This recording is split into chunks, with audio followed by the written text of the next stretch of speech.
Welcome to the channel. Today, we're exploring some unbelievable story. Stay tuned and let's dive in. I've always had a flair for sabotaging myself. From high school until the beginning of college, I was my own worst enemy when it came to relationships, particularly with women I adored from a distance. Despite many attempts to come closer, something always got in the way, usually myself. Whether I spoke the wrong thing at the wrong moment or delayed when courage was required, my uncertainties always held me back. In high school, I had a strong interest to one lady in particular. It wasn't simply a brief infatuation, it seemed like a gravitational pull. No matter how hard I tried to move on, she remained in my thoughts. Over time, I found myself caught between striving too hard to be recognized and telling myself that it was best to be inconspicuous. Little did I realize that my uneasiness would accompany me to college, and that same lady would remain on my thoughts. Her name was Sophia Grace Carter. I had adored her since 7th grade, but no matter how much I wanted to be with her, I knew it wasn't meant to be. Sophia couldn't stand me. She accepted my presence since we had similar acquaintances, but I had no idea why she loathed me. At first, I assumed she just didn't know me well enough, so I attempted to rectify that. I'd say hi whenever I saw her, but even though she acknowledged me, she'd look away or just walk away. Throughout 8th, 9th, 10th, and 11th grade, I must have asked her out 50 times, but she never responded. In 12th year, she began dating Nathan Scott, so I stopped asking her out.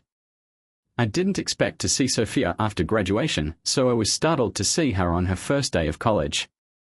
I had heard she was heading to a school out west, but by then, I had moved on from my love for Sophia, so I didn't bother saying hello when I saw her. Fate, or the gods, must have relished tormenting me since Sophia was always present. We both majored in business management, so we took many of the same courses. Did I still feel for Sophia Marie? I often asked myself, and the answer was, of course, yes. But I had learnt from my errors, so I tried to ignore her. It was not easy, and it was sometimes really difficult. Every 4th class appeared to have a group project, and the lecturers typically allocated them alphabetically. Taylor and Harrison were close in the alphabet, so we often ended ourselves in the same group. Fortunately, when it came to assigning responsibilities for the project, I didn't have to collaborate directly with Sophia. I wasn't certain I could handle it. However, I observed that whenever our groups gathered to work, Sophia always appeared to gaze at me. When I glanced at her, I had no idea what it meant, but I decided not to concentrate on it. I got through my first year without humiliating myself and was looking forward to summer vacation. Did I say destiny and the gods like mocking me? My family has a small company, and I've been working there part-time since I was 12.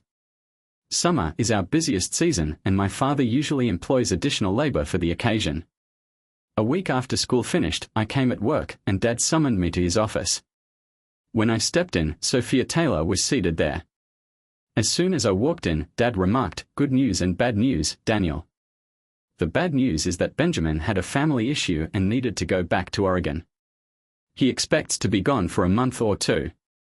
The good news is that this summer, instead of working for Benjamin, you will be the interim shipping and receiving manager. Shouldn't be an issue. You've worked here full-time for 2 of the previous 3 years and part-time since you were 12. He nodded toward Sophia and added, "I need to introduce you to Sophia. I recruited her to take your position while you work as the manager." "I already know Miss Taylor," I said, Dad, startling him. He raised an eyebrow, not because I knew Sophia, but because I addressed her as Miss Taylor rather than Sophia or Evie. He didn't say anything at the time, but I knew he'd want to know what was going on before the day was up. "All right," my dad said, "show Sophia around, make sure she knows where everything is, and then get to work." I spent around 20 minutes showing Sophia around the manufacturing facilities. I showed her the women's toilets, the lounge, and where the food machines were. I presented her to Laura, Isabella from buying, Patricia from accounting, and Samantha from quality control. Then I led her to the shipping and receiving department, where she met Thomas and Greg, who both worked there. I described what we performed and what her obligations will be. When I concluded, I asked if you had any questions. Instead of inquiring about the job, she looked at me and said, "Why don't you love me?" Her question took me totally off guard. I took a minute to collect myself before answering. I remembered something one of my English instructors had said: when something is unclear, ask questions. What makes you think I don't love you? I asked. You know who I am, and you're aware that I like to address you as Sophia. So, what's with this Miss Taylor thing, and why have you been cold and aloof from me in class? I took the easy way out. This is a personal concern, Miss Taylor, and it does not belong at work. Maybe one day, when we're not at work, we can discuss it. But for now, we need to concentrate on the Hamilton order and be ready when UPS comes at 1. Her look indicated that she was not done with the topic, but work took precedence for the time being. Greg showed her how everything worked, and I couldn't stop wondering what had occurred. After 6 years of ignoring me, she suddenly asked why I didn't love her. It did not add up. She had pushed me away for years, and now she wanted to know why I wasn't pursuing her. I put those thoughts away and returned to work. After lunch, I went to the purchasing department to ask Isabella about the packing supplies we had been waiting for. She replied they'd come the following day and smirked. How did you get your girlfriend a job here? She's not my girlfriend, I said. I didn't even know she was working here until this morning. Isabella smiled. Not your girlfriend.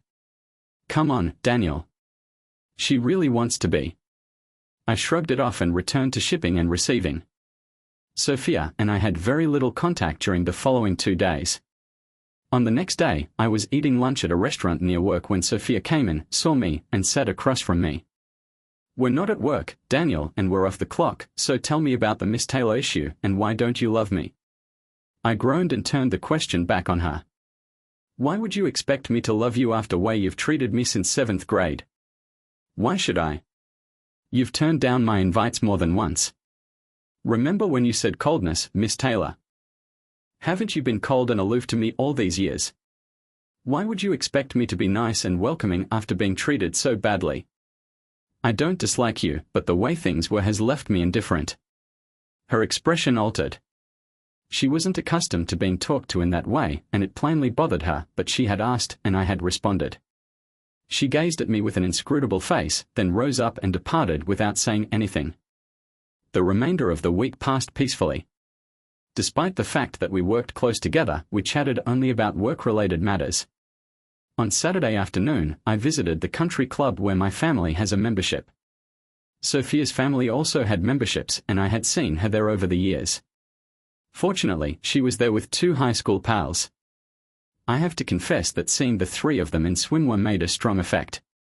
At one point, I observed them looking in my way as Sophia spoke to them. They grinned and nodded, and I couldn't help but wonder what they were discussing. I had no intention of asking. The club's restaurant has an excellent half-pound burger, so I stopped to get one. While I was waiting, Emily Watson and Madeline Reed entered, spotted me, and sat without asking. These were the same females Sophia had spoken with earlier by the pool. What's new, Daniel? How is it going? Stephanie said, long time no see. I could tell straight away that something was wrong. I'd known Stephanie and Sarah since 3rd grade, but we were never the kind to begin up casual discussions like this. The fact that they had just spoken to Sophia heightened my suspicions. When Harry approached, I sensed danger. I've been busy with classes, and now that it's summer, my dad has me working full-time, I said. Are you and Isabella still together? I haven't heard from her since she went west for school, Sarah inquired. Then, unexpectedly, she said, Are you free tonight? Nothing's planned. Why? I responded hesitantly. I want to go to the party, but I need a date. If I go alone, I will be hassled all night. I could hear bells blaring in my brain, telling me, this feels like trouble, but my curiosity got the best of me. I think I'd like that, I agreed. Sarah grinned at Stephanie. Looks like someone missed their chance. What is that supposed to mean? I asked. Stephanie was going to invite you, but I beat her to it. That's when something clicked. This was a setup. Stephanie, who I knew didn't like males, wouldn't have invited me to anything. We arranged on a time for me to pick up Sarah, and they departed just as my burger came. As I sat there eating, I continued trying to figure out what was happening. I couldn't figure it out no matter how hard I tried. When I picked up Sarah at 7, she informed me the party was at Vanessa Collins' house. Marlene was another girl I knew from school. We had dated many times, but it did not work out. We kept friends, although we were not especially close. When we arrived, Marlene smiled as she answered the door, but I could see she was shocked to see me with Sarah. She greeted us and led us to the terrace, where there were beverages, including alcoholic and non-alcoholic punch and a keg of beer. Sarah and I socialized and danced for a little. About half an hour into the celebration, I saw Sophia and Marlene heading out of the home. Sophia spotted us, whispered something to Marlene, and then went straight for Sarah and me. She patted Sarah's shoulder. "Do you mind if I cut in?" Sophia inquired softly. "Sure," Sarah said, standing back. Sophia entered, beaming. She said, "Hello, Daniel," with a joking tone. "Hello, Sophia," I said, my thoughts racing. "What is going on?" I inquired, surprise her. "What's happening with what?" she asked, frowning. "Why did you want Sarah to bring me here?" Sophia's manner suddenly changed from casual to serious. "I didn't think we were that obvious," she said, her tone calm but clear. "I needed to chat to you in private. I assumed if I questioned you directly, you would not agree. But if I brought you here casually, you would be more receptive to it." "Well, you've definitely gotten my attention," I told you. "Let's sit down, and I'll explain," she said. We exited the dance floor, and she took me to some seats on the lawn. She wasted no time after pouring herself a drink from the alcoholic punch bowl and sitting down. After our conversation last week about why you don't love me, I began thinking about our history. I never thought how my actions would have seemed from your viewpoint. "Honestly, Daniel, you scared me," she said. "Scared you? How did I terrify you?" I inquired, honestly perplexed. She exhaled. "It was how you looked at me. Always being present.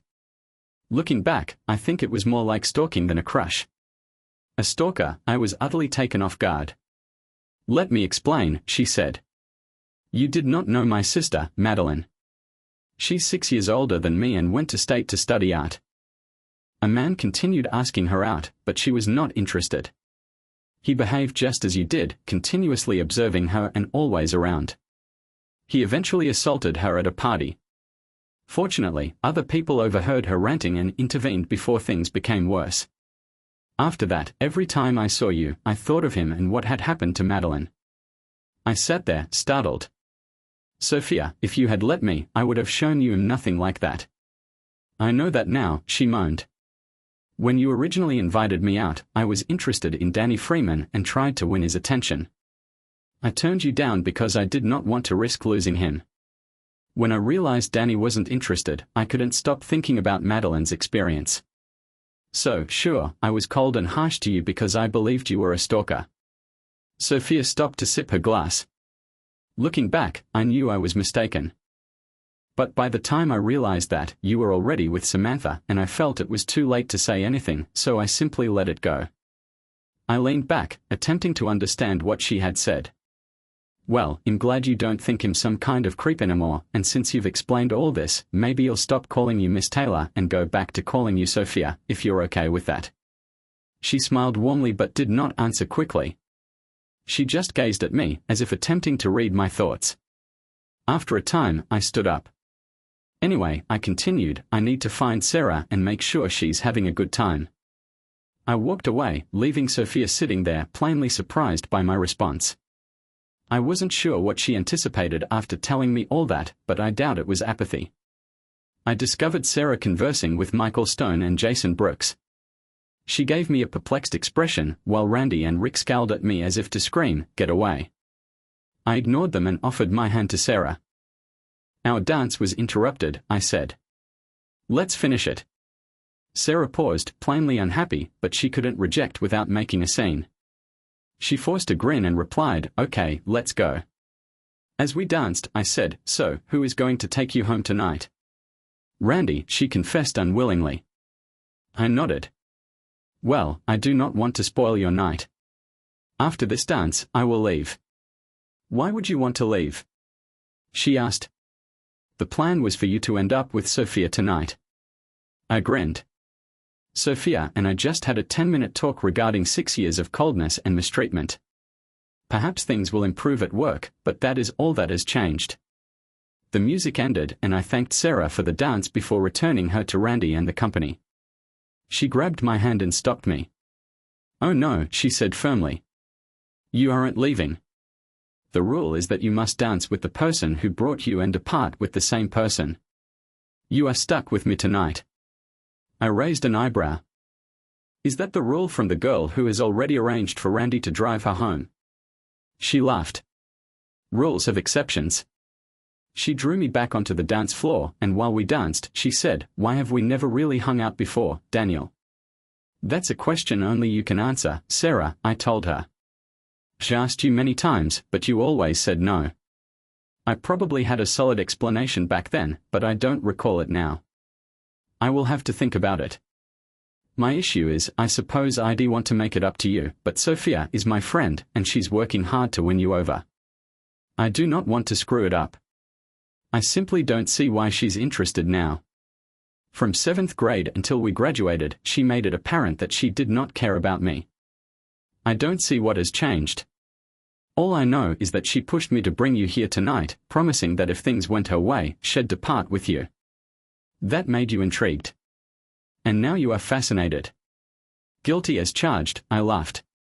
Do not worry, Daniel. You enjoy the attention. As we danced, I spotted Sophia observing us. I had no idea what she was thinking, but every time I looked over, her gaze was fixed on me. Later, I spotted her dancing with Ethan Carter, but she kept glancing at me. As midnight arrived and the celebration closed down, I grabbed Sarah's hand and went to say my goodbyes to Marlene. Once in the vehicle, I asked Sarah if she needed coffee or anything to eat. She agreed, so we went over to the restaurant on Main Street. Over coffee and pie, I wondered, will our night together screw things up with Randy? She shakes her head. No, we hang out sometimes, but there is nothing serious between us. We just watch out for each other when we need a date for whatever. And how about Sophia? How does this influence your friendship with her? It should not. I don't understand why it would. I was your date, and she can't be upset with me simply because you didn't follow her plan. That's today, but what about in the future? I'm not sure whether I'll do it, but would you want to go to the American Legion Hall dance with me on Saturday? She remained quiet for a few seconds, considering the repercussions of answering yes. Then she agreed. On Sunday after church, I spent the day doing housework and doing errands for my mother. Around 4, I was removing weeds from the flower beds when my mother informed me that I had a phone call. It was Sarah. I have to cancel our date on Saturday, she told me. Just chat to Sophia. She didn't mind that yesterday night didn't go as planned, but when I told her about Saturday, she freaked out. I don't want to lose one of my closest friends over something that is unlikely to be resolved. I understand, Sarah. Maybe another time, I said. After I hung up, I couldn't stop thinking about Sophia and her behavior. After years of neglect, why was she now so determined? I might believe her explanation for her previous actions at Marlene's party, but why the increased intensity? It did not make sense. All day, Sophia and her new conduct raced through my head, then receded, only to resurface. She was accustomed to males showing interest in her, but I hadn't pursued her. So, was she attempting to recruit me as another fan? Did she see me as a challenge? Or had she finally recognized how seductive I was? Of course, that's it. Sophia went into the shipping department on Monday morning, and I was at my desk. I smiled and replied, "Good morning, Sophia. How was your weekend?" Given our history, she was taken aback, but she soon recovered her poise. It was normal. Not how I wanted it, but normal. That day was hectic, and even though Sophia and I were near each other, we just chatted about work. Tuesday and Thursday passed in the same manner, then Thursday afternoon, everything changed. It was a dull day, and I was at my desk looking over papers as Sophia entered data on a side table. She then turned to me and said, "What are you doing tomorrow night?" Her question took me off guard. I gave her a sly smile. "Excuse me, but what are you doing tomorrow night?" I'm not sure why. So, I want to attend to the American Legion Hall dance, but I need a date. Since it seems that you would never ask me out, I decided to ask you. I'm asking you now. I was astonished. I couldn't believe what I heard. I sat there astonished, trying to absorb what was going on. It's a simple question, Daniel, she said. Yes or no? After recovering from the shock, I eventually said, I don't think that's a good idea, considering our working relationship and all. Oh, Daniel, in little over a month, we'll both be back in school. I'm just a summer assistant, so how about it, Daniel? Yes or no? I've always loved Sophia, right? However, by college, I had accepted that she was out of reach. And here she was, taking the first steps. As I sat there, a minor battle waged in my head. One side stated, this is too good to be true, while the other side countered, come on, this is what you've always wanted.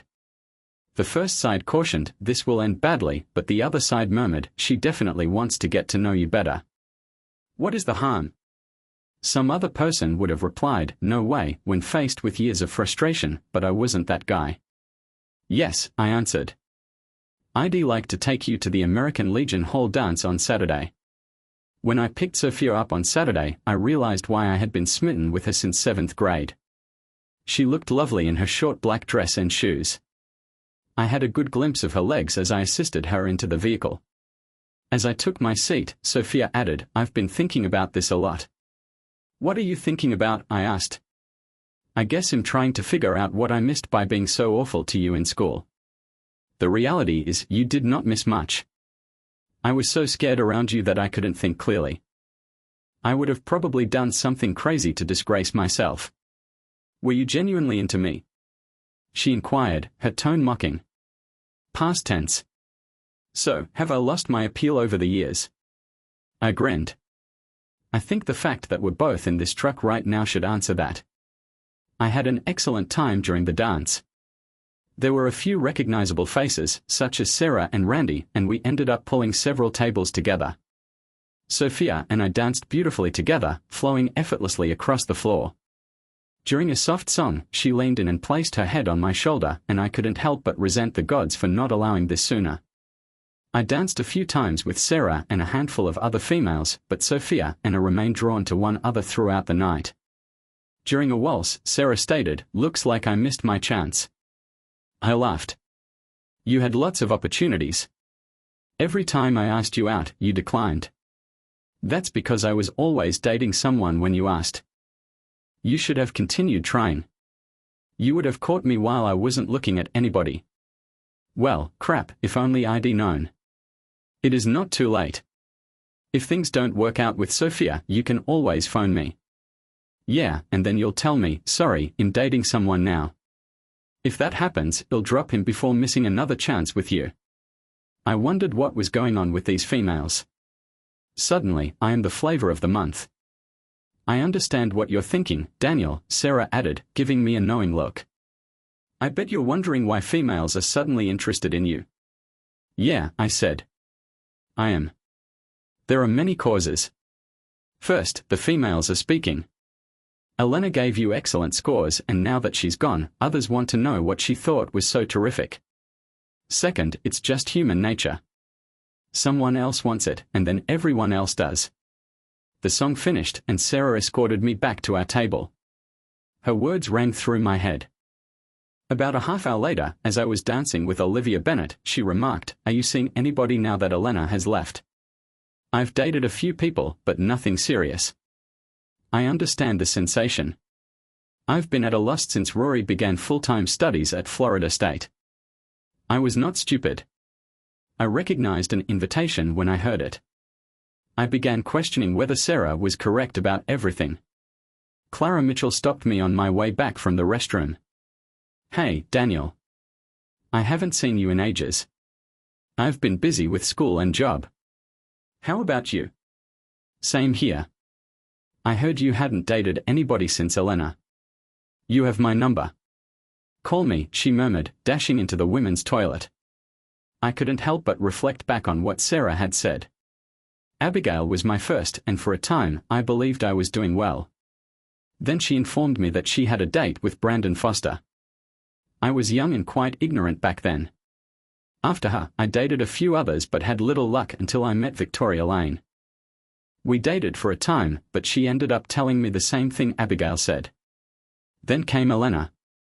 By that time, I understood that just because someone was interested did not guarantee a long-term connection. Elena wouldn't be around for long since she was leaving for college in the East and would only be home on breaks. But then something occurred that caused me to rethink everything. I had just sat down after escorting Nancy to her seat. I took a drink of my iced tea, no alcohol since I was driving, and placed my glass down. Sophia questioned, "Will I have to struggle to leave here with you tonight?" I had no clue what she was talking about, so I just gazed at her, perplexed. "It's obvious that almost every girl you've danced with tonight wants you," she told me. "I was almost expecting Corinne to take you off the dance floor. Bev glances at you like a cat stalking a mouse, waiting to pounce. Even Sarah, who betrayed me, is sending out 'I want to take him home' feelings. So, will I have to battle for the rest of the evening?" I honestly don't know where that came from, but I found myself repeating, "Anything worth having is worth fighting for." She gave an odd expression before saying, "That's it. We're going." She grabbed her bag, rose up, and drew me toward the doorway, clutching my hand possessively. I was taken off surprise and responded slowly, but I still followed her. She kissed me as soon as we got in the vehicle. "I'm not easy to get, Daniel, but I go after what I want, and right now, I want you." It only took me 9 minutes to get to the Sunset Inn on Maple Street and 4 minutes to check into my room. Once we were inside, Sophia looked me in the eyes as she undressed and said, "Time for the truth, Daniel. I know you're itching to hear why I changed so abruptly. So here it is, you've got what I want. I hope you do." I stood there shocked as she stood in front of me, beautiful and naked. I felt like an idiot, still fully dressed and simply looking. She shook her head, maybe frustrated. "I must be losing my touch," she said. "Usually, by the time I remove my bra, the man is already naked and waiting. I guess I'll have to undress you myself." She approached me, reaching for the buttons on my shirt. Something in my thinking jolted me out of shock. I grabbed her hand just as she touched my shirt. "Why?" I asked. "Why is this happening?" "Hotel room. You did not have to do it. After 2 nights' date, I would have asked you out again, and I'm sure you know that. So why take such a large step?" "I told you it's time for the truth, Daniel," she said quietly. "The reality is, unless Elena lied, you have everything I desire. And from what I observed on the dance floor tonight, it's evident that the other females want it too. I figured I'd best lock you down before someone else does." I still didn't grasp the link to Elena. What might she have said during one of your sleepovers to pique your interest in me? "Elena told us about your abilities," Sophia said. "So I'm just a plaything for the night, and tomorrow you'll go back to ignoring me." She rolled her eyes. "Be serious, Daniel. If Elena wasn't lying, do you think I'd let you go that easily? And what if you're bad in bed? I have my standards, you know." "Is it bad in bed?" "I'll show you something," she added, smirking. "We made love." "Not bad," she said afterwards. "I think you'll do." I was ready to respond sarcastically, but I stopped to examine her remarks. "I suppose he'll do." Did that imply she'd stay? If that's the case, I suppose I'll simply remain silent. I awoke first, sitting up in bed and leaning against the headboard, staring at her and wondering what would happen next. When she awoke, she wiped her eyes and glanced at me. "It's not that bad," she said. "What isn't?" I asked. "Whatever is on your mind. It cannot be as horrible as it seems on your face. How do you understand what I'm thinking?" "It's written all over your face," she said with a smile. "Let me make things simple for you." "No, you don't need to hurry me home. Knowing my mother, she's probably not even returned yet." I raised an eyebrow and she noticed. "Later," she replied, "let us discuss the following topics. No, we're not going to go shopping for wedding rings today, and we're not informing our mothers to start arranging their weddings." "Is that all?" I questioned, perplexed. She hesitated and smirked mischievously. "Are we doing this before, during, or after the shower?" "I vote for all three." She couldn't stop laughing, and we carried on from there. We checked out of the hotel, left the keys on the desk, and headed to IHOP for brunch. As we sat down and ordered, Sophia brought it up again. "I noticed your eyebrow raise when I mentioned my mom and where she probably is," she told me. I nodded and waited for her to continue.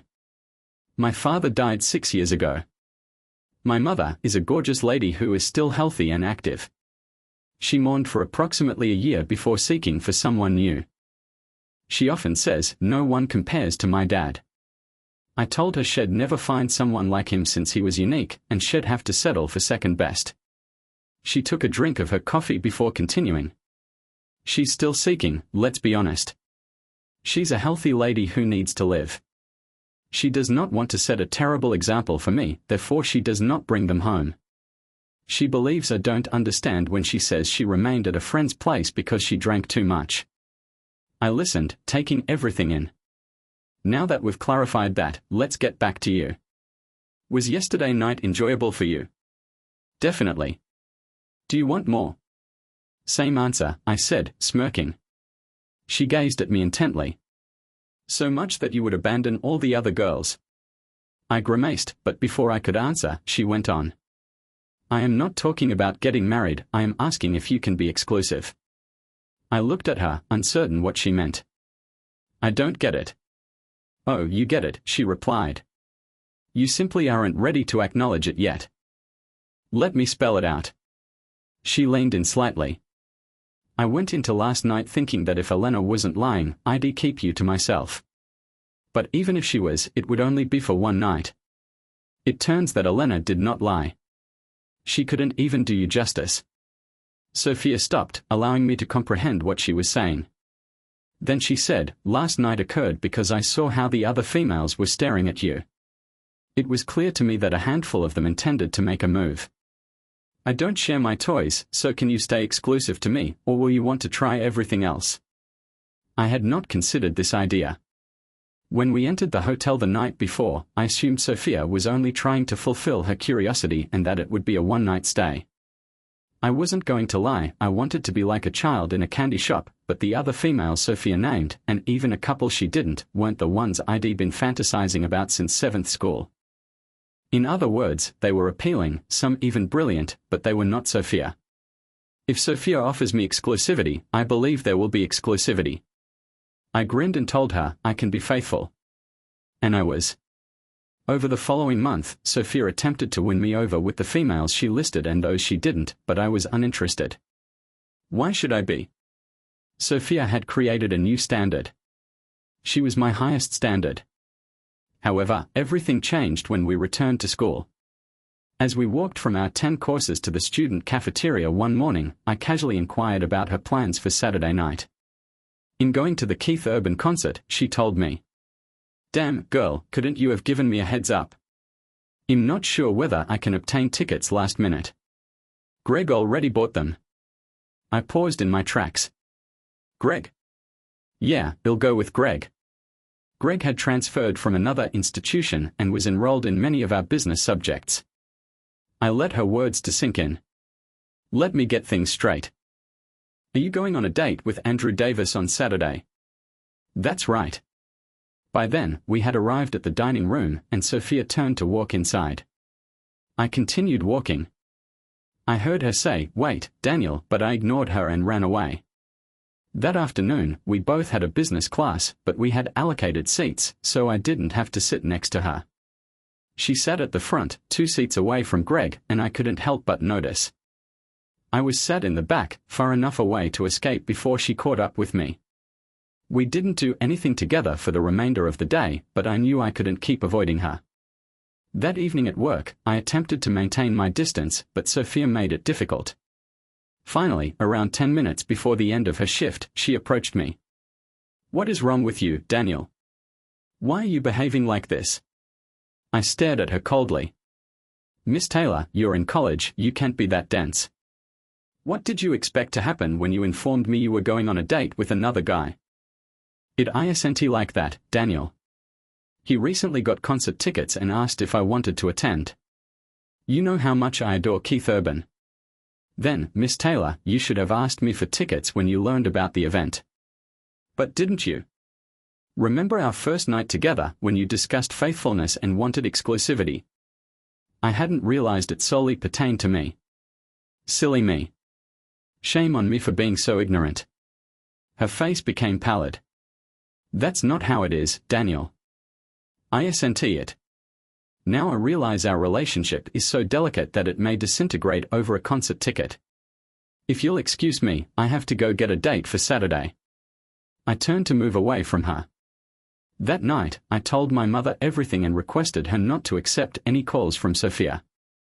I walked out to the patio, sat down at my computer, and began writing on a paper due next week. After dinner, I resolved to follow through on what I had told Sophia. I was planning to locate a date for Saturday. Then a thought struck me, and it made me grin with a tinge of malice.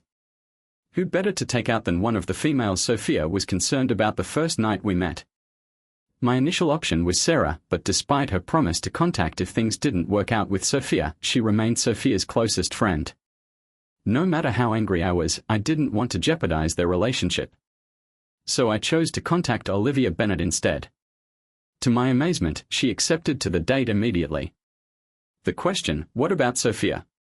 arrived just after she said yes. I told her Sophia had chosen to date other males and expected me to just go along with it, but that was not going to happen. We established a time on Saturday and I resumed working on my essay. I was able to avoid Sophia at school, but not at work. I still couldn't comprehend her snarky reaction when she saw me. "Mr. Macho, have you got a date for Saturday?" she inquired, teasing me. I mirrored her sarcasm. "None of your business, Miss Taylor." She grinned. "I thought so. Call me if you're weary of hearing no." I went away, attempting to avoid her for the remainder of my shift. The following day, I was sitting in the cafeteria, reviewing notes from my last lesson, when Sophia entered. She looked around, spotted me, and went right for me.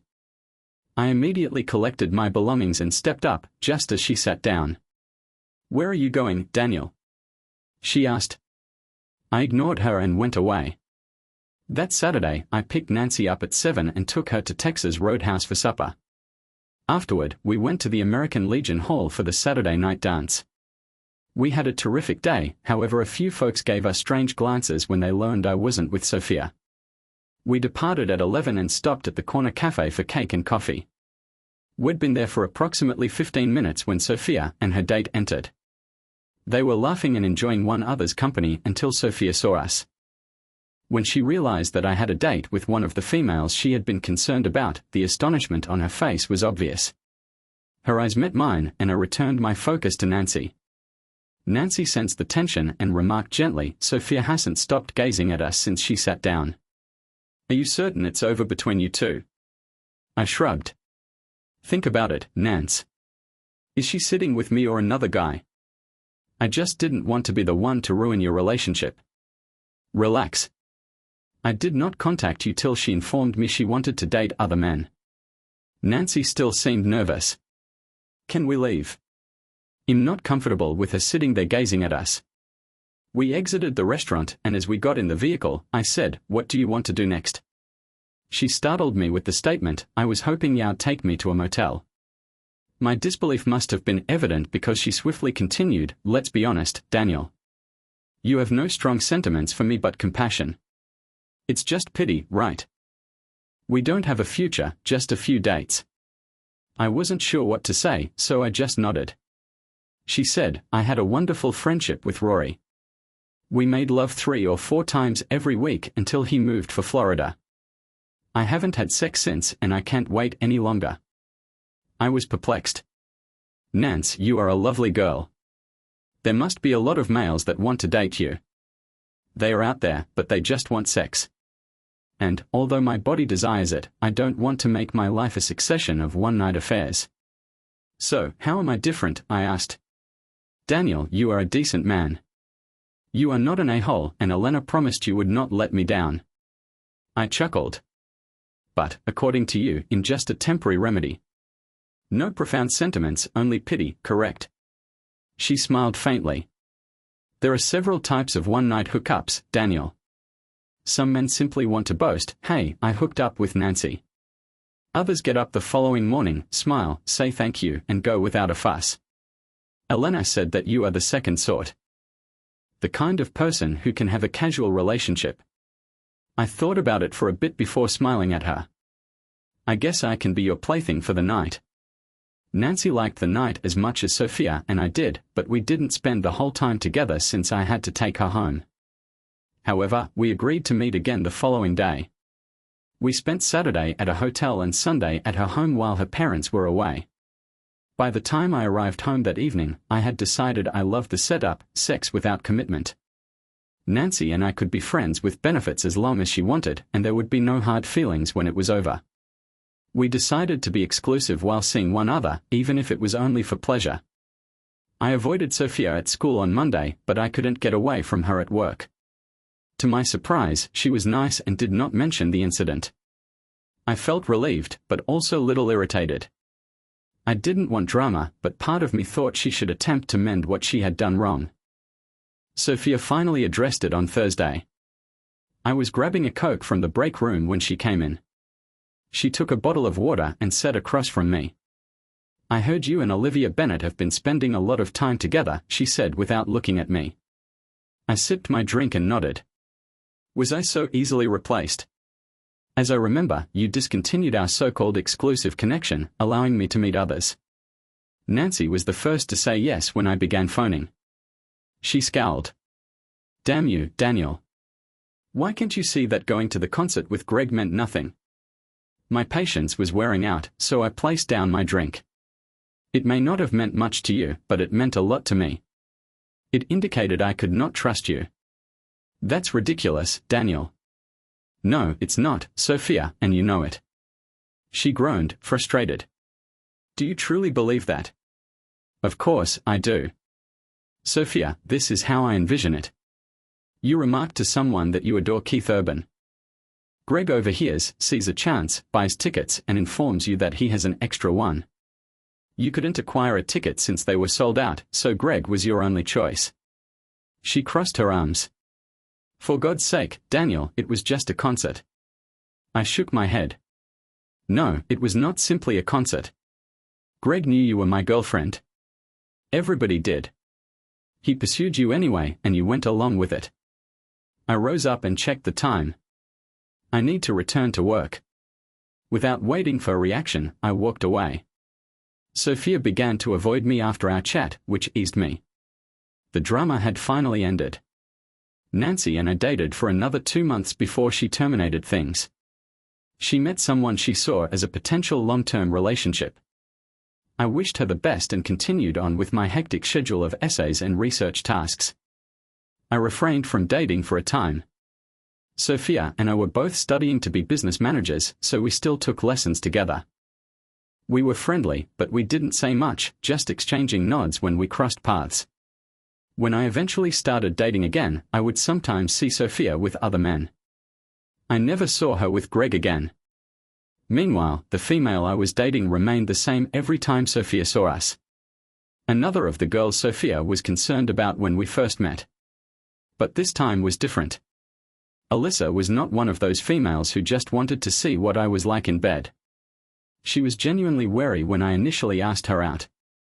It was at an American Legion Hall dance and I had gone alone, not seeking for anything serious, just to dance and have fun. I had been there for nearly an hour when I saw Alyssa go in, seat at a table, and repeatedly check her watch. I approached her and said, "Do you want some company while you wait? We could talk or dance until your friend arrives." Alyssa grinned. That sounds nice. I sat down and said, "Do they mind?" No, I'm waiting for Isabella, she said. What happened with Derek? I asked. Brooke Henderson happened, she added, with a sour tone. I invited her to dance, knowing it was best not to go further. Isabella never came up, so Alyssa and I spent the evening chatting, dancing, and having fun. By the end of the night, I had asked her out on a date. I'm not sure, Daniel, she said. I just got rid of a jerk, and am not looking to date anyone right now. Are you calling me an asshole? I teased. I'm not sure, Daniel. Are you? You dated Sophia, and she ditched you. Then you dated Nancy, and she also dumped you. So, Daniel, what is wrong with you? I'm just trying to figure that out myself, I said, chuckling. She said, I'm not foolish. I understand why those females were following you. They wanted to know whether what they had heard was real. It seems that it was, since they remained for a while before leaving together. The real question is, why? I gazed at her for a bit before responding. I could tell you, but you'd probably think I'm exaggerating. If you truly want to know, contact Sophia or Nancy. Thank you for the dance, Alyssa.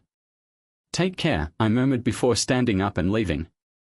The following day was a work Saturday, and Dad believed I'd learned all I could about shipping and receiving, so he assigned me to accounting. This meant that I no longer worked beside Sophia.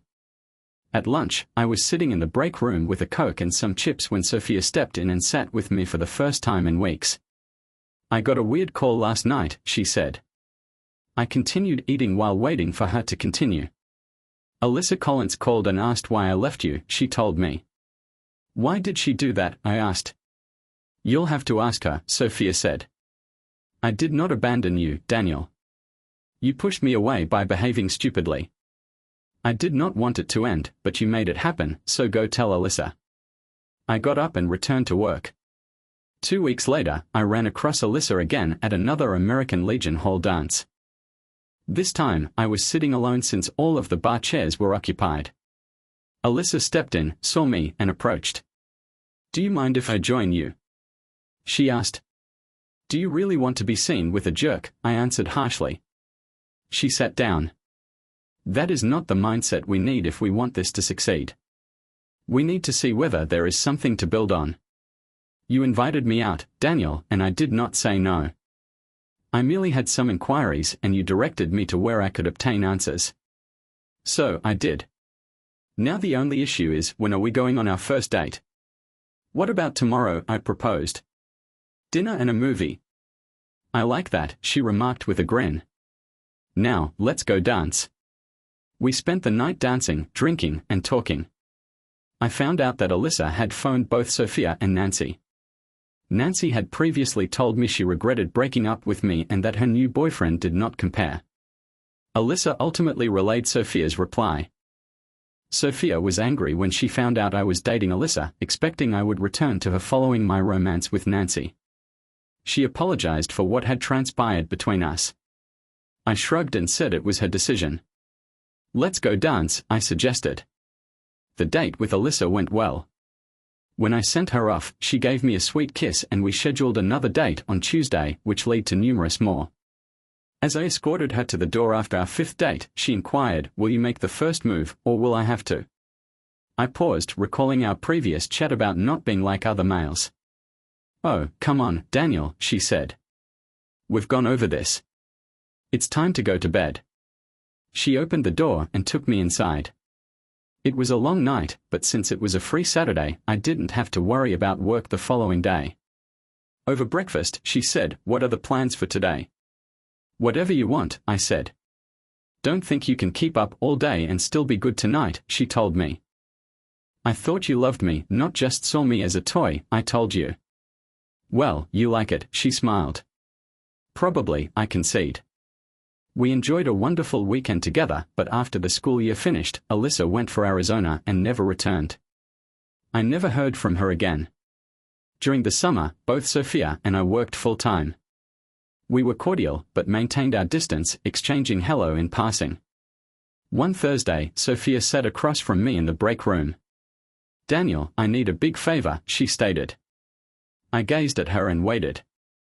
I need a date for Saturday and Saturday. Why me? I asked. Because my family loves you. I don't get it. This is my cousin Stephanie's wedding. My family dislikes my partner and has warned me not to bring him.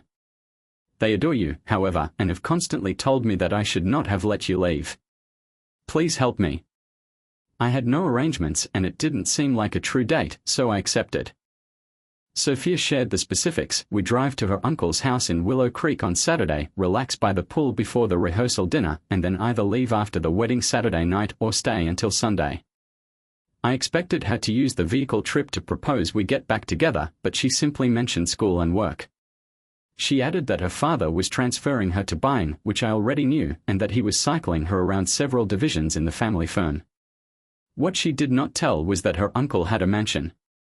When we arrived, I met her uncle Aaron, who called me Ron, and her aunt, who nicknamed me Tubby, as well as her cousin Stephanie, the bride-to-be. Tubby informed us that she had fixed us up in the West Wing and urged us to join them by the pool. Sophia gave me my room and ordered me to change into swim trunks and meet her in the corridor when I got out. When I arrived, Sophia was waiting for me, dressed in a bikini that barely classified as one, smirking because she knew the impact it would have. "Lead the way," I murmured, attempting to remain cool. When we arrived to the pool, I observed 2 pools, an Olympic-size one for laps and a smaller, kidney-shaped one for sunbathing. I also discovered Sophia wasn't the only one wearing exposing swimwear, even the older ladies who were dressed more modestly. One elderly lady stood out, nearly 6 feet tall, with long black hair, emerald eyes, and a stunning body. Sophia saw me gazing and said, "No, you wouldn't." I readily agreed. "No, I wouldn't take her to your cave and keep her busy," I laughed, drawing me closer to her aunt. "Aunt Veronica, this is Daniel," Sophia said.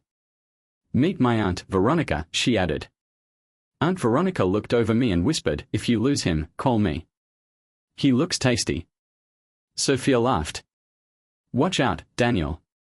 Aunt Veronica has gone through 4 husbands. She will chew you up and spit you out." Aunt Veronica chuckled.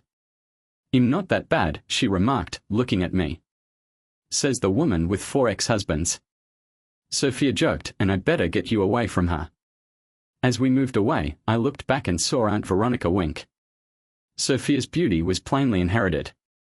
The men in the pool were the only ones I hadn't met before. I introduced myself after diving in, and one man approached. "Are you with Sophia?" he asked. I nodded. "I'm Ryan, and I'm marrying Stephanie," he added, shaking my hand. "If I had a shot, I'd be going for Aunt Veronica." I chuckled and said, "Good luck. She threatened to steal me if she wanted." Ryan laughed. "Go for it." We swam for a while, then Sophia said it was time to prepare for supper. Sophia looked stunning, and I was not too awful in my suit and tie. The rehearsal and supper went well, and we sat with Sophia's cousins. They spent the evening figuring out my connection with Sophia. She led people to think we may have a future, but I did not contradict them when they made assumptions. When the band began, I danced with Sophia's mother, Aunt Linda, and even her grandmother, which Sophia found amusing. "When we get married, he'll have to keep you on a tight leash," she joked. I was too busy enjoying myself to tell her that I was only there for the weekend. The highlight of the night was when Aunt Veronica grabbed my hand and brought me to the dance floor. "I wish I could get to know you better," she replied with a humorous yet serious tone. After a pause, she said, "Do I have a chance?" Surprised, I said, "What?" "You're fooling everyone, but not me," she said. "It's apparent Sophia loves you, but you don't reciprocate. Am I correct?" I nodded, caught off surprise. "Tell me," she urged. "I'm just her date for the weekend," I said. She didn't want to come alone, so I agreed. "There's more to this," she said, her gaze hardening. "Sophia's feelings are clear to everyone." When the music stopped, I attempted to guide her back, but she grabbed my hand and screamed, "No. Come with me." She led me out onto the patio and urged me to tell her everything. Sitting next to her, I felt the same fascination that everyone must have for her. She utilized that charm, and I ended myself confessing everything. She listened and then laughed. "Oh, poor child. Do you truly believe females desire you just because you are wonderful in bed? Has it ever occurred to you that after spending time with you, they may want to remain because they discover you're more than simply sex?" She said. "How many of them actually remained?" "They all left me," I said, shaking my head. "So sex must be all I've got going for me." "That's nonsense, Daniel, and you know it," she said firmly. "You knew what you had with Nancy from the beginning. And you have no clue why Alyssa vanished. For all you know, she may have been involved in an accident and is currently in a hospital. Sophia didn't go, you pushed her away. Why couldn't you take her words and go forward?" I didn't have a response, so I remained silent.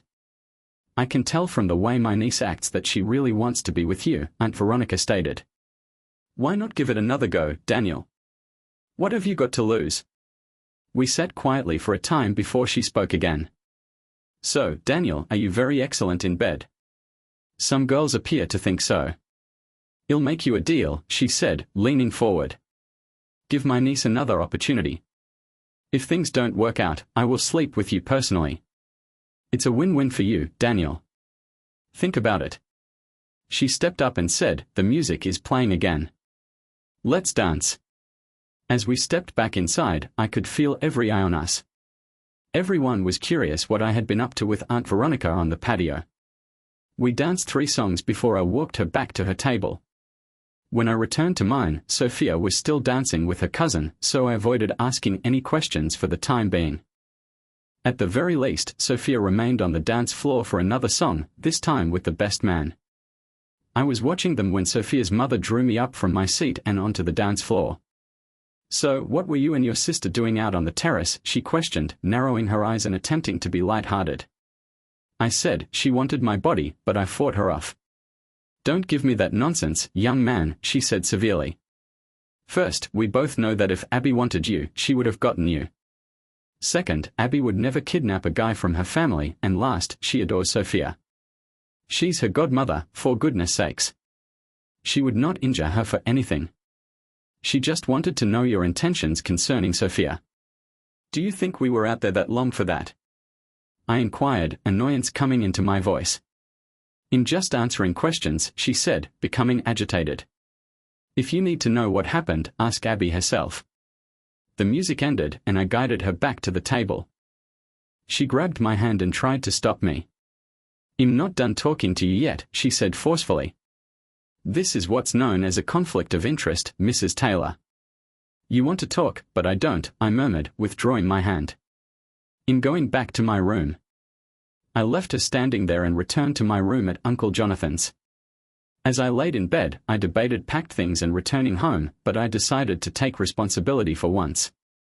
I had brought Sophia here, so I needed to take her home, not that she couldn't manage on her own, but doing the right thing was crucial.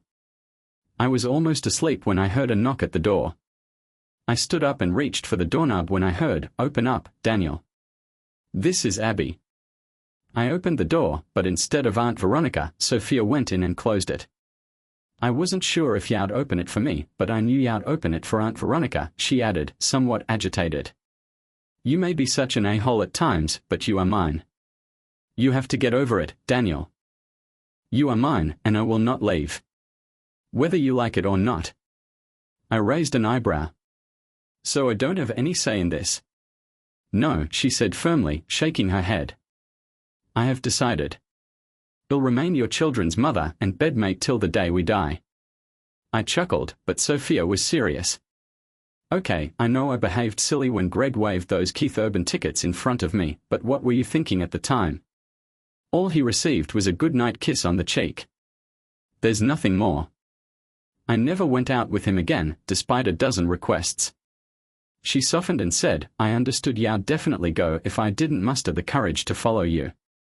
Someone once told me, if it's worth having, it's worth fighting for. So here we are. I am not letting you go. You may push me away or say, 'Don't think like that,' but I will always be present. If you go on a date, Daniel, it'll be your shadow. Always." She sat next to me and said, "I have a tool, you know. Your father likes me.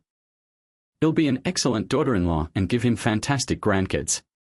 I'll even urge him to make sure we constantly collaborate so I'm near enough to wear you out. Do not resist, Daniel. I always get my way, and I want you." 3 months after graduation, we were married. Over the following 6 years, she gave my parents 3 lovely grandkids. Looking back, I'm delighted Sophia thought that everything worth having was worth battling for and that she got her way. I had a wonderful connection with Sophia's family, particularly the ladies. At every social gathering or dance, I'd spend the most of the evening with them, including Aunt Veronica, who was now on her 6th marriage. At one of the dances, Aunt Veronica commented, "I suppose I'll never get to know what you're like in bed, shall I?" Knowing how to press buttons, I grinned and said, "I am not sure about that. You are Sophia's favorite aunt. If you ask her, she may let you borrow me." Aunt Veronica paused, took a step back, and erupted into loud laughing. Everyone in the room turned to see what was happening. I doubt anybody had ever seen Aunt Veronica lose her temper in public like that before. The other women's expressions told me I'd be relaying the tale later. I returned Aunt Veronica to her seat and excused myself to use the toilet. When I returned, I saw Sophia and Aunt Veronica conversing, both smiling. I sat down, and Sophia looked at me. Aunt Veronica and I were just talking. You know she's my favorite aunt, right? Sophia said, smiling. Well, she has a request. I looked to Aunt Veronica, who was wearing a sly smile. I thought, oh my gosh, Daniel, what have you gotten yourself into now? They both laughed at my look. Thank you for watching. What do you think? Was Sophia's approach too extreme? Please let us know in the comments.